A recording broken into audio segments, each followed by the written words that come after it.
अच्छा जी, today our topic of discussion is career in biology. मतलब बायोलॉजी पढ़कर हम और जो स्टूडेंट्स होते हैं वो किस किस कैरियर को अडॉप्ट कर सकते हैं। तो कैरियर का मतलब होता है प्रोफेशन या एक पेशा, या ये है कि इस स्टडी को बायोलॉजी को पढ़ के आप कौन कौन से जो है ना वो शोबे के अंदर जा सकते हैं।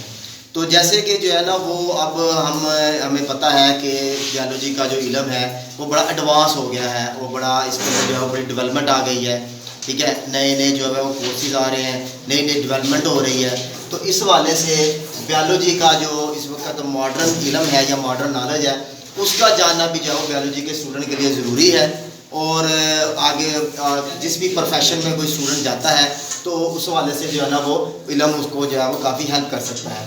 तो यहाँ पे मैट्रिक लेवल पे आपको जो कैरियर का जो है वो तारुफ दिया गया है उसमें जो है ना वो सबसे पहले है मेडिसिन या सर्जरी। ये मेडिसिन और सर्जरी जो है वो आम ज़बान में हम इसको जो है ना वो कहते हैं, इस डिग्री को हम कहते हैं MBBS, bachelor of medicine and bachelor of surgery. ये इसकी जो है एब्रीविएशन होती है। तो कोई भी जो स्टूडेंट होता है जिसने FSC मैट्रिक की है, उसके बाद FSC की है विद प्री मेडिकल, उसके बाद जो है ना वो इन दोनों में से किसी एक शोबे में जा सकता है। मेडिसिन के अंदर क्या होता है, मेडिसिन के अंदर किसी भी बीमारी की तशखीस की जाती है, diagnose A disease and treatment of the disease. बीमारी की तशखीस करना और उसका इलाज करना, ये जो है ना वो मेडिसिन के ज़ुमरे में आता है।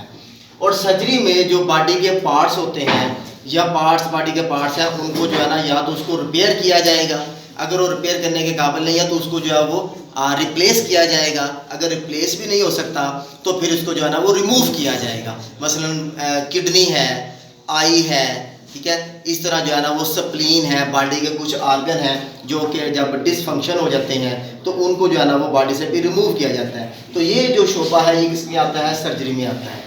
कोई भी जो स्टूडेंट है वो FSC के बाद इनमें से किसी भी शोबे में जा सकता है। बेसिकली वो डिग्री MBBS की ही लेगा, ठीक है, bachelor of medicine and bachelor of surgery. फिर उसके बाद जो है वो फर्दर स्पेशलाइजेशन में जाएगा और वो देखेगा कि इन दोनों में से वो किस फील्ड के अंदर जो है ना वो फर्दर जो है ना वो आगे उसमें मजीद जो है ना वो इल्म हासिल कर सकता है। ठीक है, तो उसके बाद जो है ना वो सेकंड है क्या कहते हैं जी उसको, फिशरीज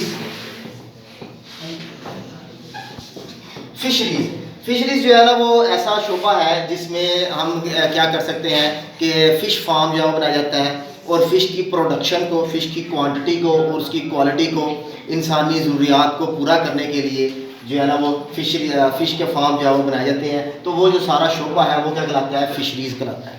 पाकिस्तान में अच्छी यूनिवर्सिटीज़ हैं जो कि फ़िशरीज़ की जो है ना वो इसके अंदर जो है वो तालीम देती हैं। उसमें BS की तालीम है, उसमें MPhil की तालीम है।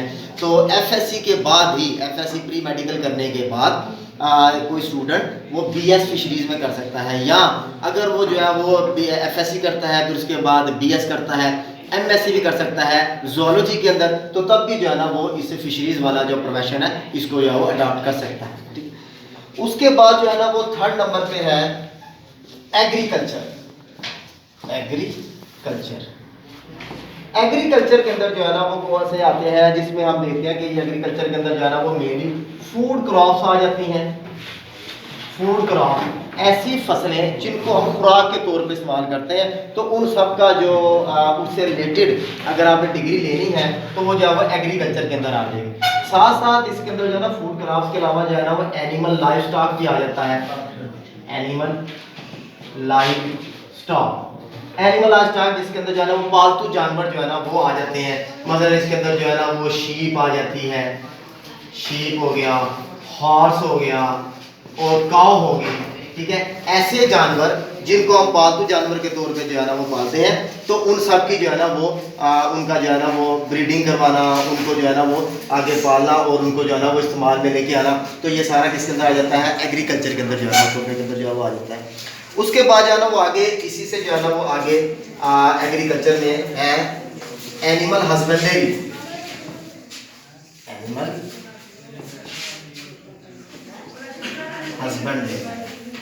एनिमल हस्बेंड्री के अंदर जो है ना वो इसकी जो डिग्री है इसको हम आम ज़बान में जो है ना वो कहते हैं DVM, doctor of veterinary medicine. ये डिग्री होती है जिसमें ऐसे जानदार, ऐसे जानवर जिनको हम जो है ना वो पालतू जानवर भी इसमें आ जाते हैं, जिसमें जो है वो घोड़ा वगैरह है, भैंसे हैं, ठीक है, उनको हम पालते हैं। तो उनकी जो केयर एंड ब्रीडिंग, उनका जो है ना वो हिफाजत करनी, उनका ख्याल करना और उनकी जो है ब्रीडिंग करनी, तो वो सारे जो है ना वो एनिमल हस्बेंड्री के अंदर जो आते हैं। ये भी कोर्स जो है वो यूनिवर्सिटीज़ पाकिस्तान की करवा रही हैं, जिनमें जो है वो एग्रीकल्चर यूनिवर्सिटी है जो फैसलाबाद में है, वो जो है ना उसका कोर्स करवाती है। उसके अलावा DVM university of veterinary and medical sciences Lahore के अंदर भी एक यूनिवर्सिटी है स्पेशली जो कि DVM का कोर्स करवाती है। और ये भी जो कोर्स होता है वो FSC के बाद ही जो है वो होता है।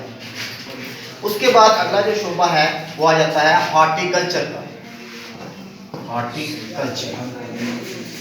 हॉर्टिकल्चर में बुनियादी तौर पे जो है ना वो art of gardening, ornamental plants, ornamental fruits, आराइशी पौधे, उनको ज़्यादा उनकी ग्रोथ करने के लिए, उनको जो है ना वो बढ़ोतरी देने के लिए इक़दाम करना, और इन तमाम चीज़ों के बारे में जो है ना वो हॉर्टिकल्चर में आ जाता है।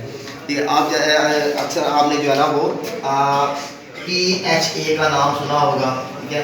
तो ये PH जो है ना वो लिखा होता है, अक्सर जो पार्ट्स होते हैं तो उसमें लिखा होता है ये PHA। तो ये क्या है? Parts and horticulture authority. ये एप्लीकेशन किसकी बनती है? Parts and horticulture authority. तो ये जो है वो पाकिस्तान का एक शोबा है, पाकिस्तान का इदारा है जो क्या करता है कि जितने भी पब्लिक पार्क्स होते हैं उनके अंदर पौधों को उगाना, फूलों को और दरख्तों को जो है वो लगाना, तो ताकि जो है ना वो एक अच्छा जो है ना वो गार्डनिंग वगैरह का जो है ना वो बेहतर किया जा सके और पोल्यूशन को जो है वो कंट्रोल किया जा सके। तो ये जो हॉर्टिकल्चर का शोबा है ये भी FSC के बाद जो बच्चा है वो इसको अडॉप्ट कर सकता है और इस शोबे के अंदर जो है ना वो आगे अपना कैरियर बना सकता है। उसके बाद अगला जो शोबा आता है वो है फार्मिंग। फार्मिंग के अंदर जो है वो मुख्तलिफ फार्म आ जाते हैं, जैसे कि पोल्ट्री फार्म हो गया, जैसे कि जो है वो फिश फार्म हो गया, ठीक है। तो वहाँ पे क्या किया जाता है? प्रोटीन की कमी को पूरा करने के लिए, क्योंकि जो है इंसानों की आबादी जो है वो पॉपुलेशन जो है वो बढ़ती जा रही है, तो इसलिए प्रोटीन की हमें जो ज़रूरत है वो भी जो है ना वो ज़्यादा बढ़ती जा रही है उसकी। तो उस प्रोटीन की कमी को पूरा करने के लिए हम क्या करते हैं? हमें फार्मिंग करनी पड़ती है। फ़िश फार्म है, तो ये तमाम किस्म की जो फार्मिंग है वो जो है ना वो इसके अंदर आ जाती है। ये भी जो बच्चा है वो FSC के बाद मुख्तलिफ जो है ना वो फिशरीज़ की डिग्री लेके या एग्रीकल्चर की डिग्री लेके तो वो जो है ना फार्मिंग में जा सकता है और अपना जो है ना वो फार्म बना सकता है, या जो गवर्नमेंट के जो फार्म है, फिश फार्म है, उनको भी जो है ना वो वहाँ पे भी वो एज ए जॉब के तौर पे जो है वो काम कर सकता है। उसके बाद जो है ना वो अगला जो शोबा है वो है फॉरेस्ट्री का। फॉरेस्ट्री जिसको कहते हैं महकमा जंगलात। तो पाकिस्तान में या पूरी दुनिया में जहाँ पे भी जो है वो कुदरती जंगल जो है वो नेचुरल फॉरेस्ट या आर्टिफिशियल फॉरेस्ट, इसकी जो है ना वो उसको बड़ो करना, ग्रोथ करवाना, ठीक है। फॉरेस्ट जो है जंगलात को लगाना, कुदरती जंगलात की हिफाजत करनी, मसनूई जंगलात को लगाना, वो सारा जो शोबा है वो फॉरेस्ट्री के अंदर आ जाता है, ठीक है। तो बाकी इसमें जो है ना वो एक आपको नॉलेज के लिए कि जो पाकिस्तान में है छांगा मांगा का जंगल है वो one of the largest artificial forest है in the world. Largest artificial forest in world, Changa Manga का जंगल जो कि लाहौर और कसूर इसके इर्द गिर्द के नवा में जो है वो मौजूद है। तो छांगा मांगा ये जो है बहुत बड़ा जंगल है और मेरा ख्याल है आई थिंक कि जो है ना ये राउंड अबाउट इसकी जो है ना वो जो बाउंड्री है वो 80 किलोमीटर के हदूद तक जो है ना ये फैला हुआ है। तो बहुत बड़ा ये जंगल है जो मसनूई जंगल है, जिसको जो है ना वो पाकिस्तान में इसको जो है वो पब्लिकली जो है वो लगाया गया है। वहाँ पे मुख्तलिफ पौधे हैं और उसके बाद जो है वो मुख्तलिफ जानवर भी जो है ना वो इसके अंदर जो है वो रहते हैं, ठीक है। तो ये जो शोबा है ये भी FSC के बाद जो बच्चे हैं वो इसको जो है ना इस कैरियर को अडॉप्ट कर सकते हैं। उसके बाद जो है ना वो लास्ट के अंदर जो है ना वो आ जाता है शोबा जिसको हम कहते हैं बायोटेक्नोलॉजी। बायोटेक्नोलॉजी में ऐसे हमने जो है नाम हो रहा है बायोटेक्नोलॉजी के जानदार को हमने इस्तेमाल करना है उससे कोई बेनिफिट लेना है, ठीक है। तो मेनली जो है वो इसके अंदर माइक्रो ऑर्गेनिज्म आ जाते हैं। माइक्रो ऑर्गेनिज्म जो है वो उसको अपने फ़ायदे के लिए इस्तेमाल करना, उससे कोई प्रोडक्ट हासिल करना, ठीक है। तो ये जो शोबा है ये इसके अंदर आ जाता है बायोटेक्नोलॉजी के अंदर। दैट इमर्जिंग फील्ड है, पाकिस्तान में बहुत ज़्यादा इमर्जिंग फील्ड है, ठीक है। सरगोदा में भी जो है ना वो इसकी यूनिवर्सिटी है, इसके कोर्सेज जो है वो करवाए जाते हैं। इसके अंदर BS हो रहा है, इसके अंदर MPhil हो रहा है। PhD जो है वो अब करंटली अभी सरगोदा यूनिवर्सिटी इसके अंदर जो है वो नहीं करवा रही, लेकिन पहले जो है ना वो PhD के प्रोग्राम जो है ना वो उन्होंने सरगोदा यूनिवर्सिटी में चलाए हैं। बाकी जितनी भी पाकिस्तान की जो अच्छी यूनिवर्सिटीज़ हैं वो सारी जो है ना वो BS biotechnology, MS biotechnology and PhD biotechnology के अंदर जो है वो करवा रही है। तो इस शोबे को भी अडॉप्ट करके हम जो इस कैरियर के तौर पर इसको जो है ना वो हम चला सकते हैं। जो नेक्स्ट टॉपिक है वो हमारा है कुरान एंड बयालॉजी। तो कुरान के अंदर भी बहुत सारी आयात ऐसी हैं जो कि जानवरों और पौधों के मतलब उसके पढ़ने के ऊपर जो वो जोर देती हैं, ठीक है। मसलन जो है ना वो उसके अंदर कुरान के अंदर जो आयत आई है कि हमने जो है ना वो तमाम जिंदा चीज़ों को, हर जानदार को पानी से जो है वो पैदा किया है। अब साइंसदानों ने जो है ना वो इसके ऊपर सर्च की तो उन्हें जो है ना वो पता चला कि कोई भी जो जानदार है वो सेल से मिलकर बना हुआ है और उस सेल के अंदर एक केमिकल होता है जिसको हम कहते हैं प्रोटोप्लाज्म। अब ये जो प्रोटोप्लाज्म है ये 70 to 80% इसके अंदर क्या है, वाटर मौजूद होता है। तो प्रोटोप्लाज्म जो है वो पानी से मिलकर बना होता है। तो अब प्रोटोप्लाज्म जो है वो हर जो सेल है उसका बुनियादी हिस्सा है। तो इस वजह से जो है ना उसका मतलब वो ये हो गया कि सेल जो है वो जानदार का बुनियादी हिस्सा है। तो इस हवाले से हम ये कह सकते हैं कि हर जो जानदार है उसके अंदर जो है ना वो पानी मौजूद है और पानी से ही जानदार को जो है वो पैदा किया गया है। इसके अलावा और बहुत सारी मुतअद्दिद आयात हैं जिनमें जो है ना वो जानदारों का जो है ना वो जिक्र किया गया है। उसमें जो है ना वो बताया गया है कि क्या इंसान जो है वो गौर नहीं करता कि यहाँ पे जो ज़मीन पे कुछ जानवर ऐसे हैं जो रेंग कर चलते हैं, कुछ जो है ना वो 2 पाँव पर चलते हैं जिनमें इंसान आ जाता है, कुछ जानवर ऐसे हैं जो 4 पाँव पर चलते हैं। तो इस तरह करके जो है ना वो काफ़ी सारी आयात ऐसी हैं जिनमें जानवरों और पौधों का जो है वो जिक्र किया गया है, ठीक है। तो यहाँ पे जो है ना वो मैंने ज़रा मुनासिब समझा कि थोड़ा सा जो है ना वो आपको कुरान और बायोलॉजी का जो है ना वो ओवरव्यू दे दिया जाए कि कुरान के अंदर भी जो है ना वो हमें हम कह सकते हैं डायरेक्टली कि बेसिकली जो है ना वो कुरान के अंदर भी ये बताया गया है, ये कहा गया है, जोर दिया गया है कि बायोलॉजी का जो इल्म है वो हासिल किया जाए। और बाकी तो ज़ाहिर बात है पूरे कायनात में गौर व फिक्र का हुक्म दिया गया, लेकिन स्पेशली जो है ना बायोलॉजी के बारे में तो काफ़ी सारी आयात आई हैं जिनमें जो है ना ये जोर दिया गया कि बायोलॉजी का जो इल्म है वो हासिल किया जाए।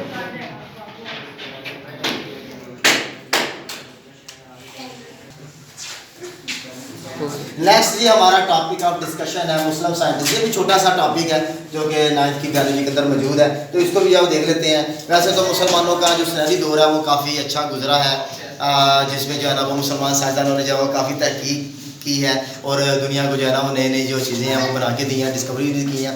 लेकिन अनफॉर्चुनेटली अब जो है वो मुसलमान साइंस में काफ़ी पीछे जो है वो रह गए हैं और जो दूसरे वेस्टर्न वर्ल्ड है वो हमसे जो है वो काफ़ी आगे निकल गई है। लेकिन थोड़े बहुत जो है ना वो साइंसदान है जिनका जो कंट्रीब्यूशन है वो साइंस के अंदर जो है वो देखा गया है। तो स्पेशली जो है वो बायोलॉजी के हवाले से भी और केमिस्ट्री के हवाले से भी। उसमें जो पहला साइंटिस्ट है उसका नाम है जाबर बिन हयान।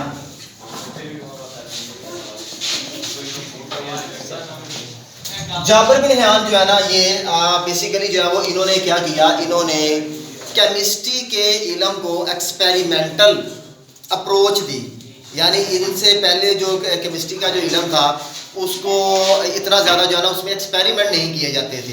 तो इन्होंने क्या किया कि जो केमिस्ट्री है उसकी ज़रा तजर्बाती या एक्सपेरिमेंटल जो है ना वो उसके ऊपर जो है वो जोर दिया कि हमें केमिस्ट्री के अंदर जो है वो एक्सपेरिमेंट करने चाहिए। उसके अलावा जो है वो इन्होंने काफ़ी सारे जो है वो पौधों के ऊपर भी काम किया है, प्लांट्स के ऊपर भी काम किया है, एनिमल्स पे भी काम किया है।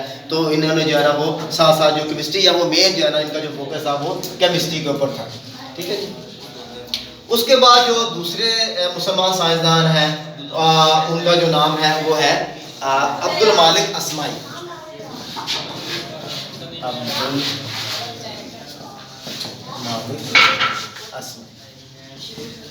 ये भी मुसलमान साइंसदान जो है ना वो गुजरे हैं जिन्होंने जो है ना वो बहुत सारी किताबें लिखी हैं एनिमल्स के ऊपर, यानी जानवरों की जो ज़िंदगी है, एनिमल्स की जो सारी मालूमात है उसके बारे में उन्होंने काफ़ी सारी जो है ना वो किताबें लिखी हैं। मसलन इन्होंने जो है ना वो घोड़ों की ज़िंदगी के मतलब किताब लिखी है, इन्होंने जो है वो ऊँटों की ज़िंदगी के मतलब किताब लिखी है। तो इन्होंने चींटियों की जो ज़िंदगी है उनका जो है ना वो सारा जो निज़ाम है उसके बारे में भी जो है ना वो इन्होंने किताब लिखी है और उन्होंने जो है ना वो उसमें काफ़ी सारी जो मालूमात है वो बताई गई। उसके बाद तीसरे नंबर पे जो साइंटिस्ट आ जाते हैं वो है अबू अली सीना।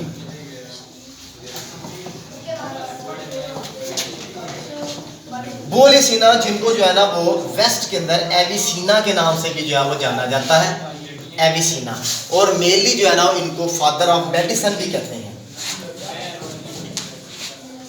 Father of medicine.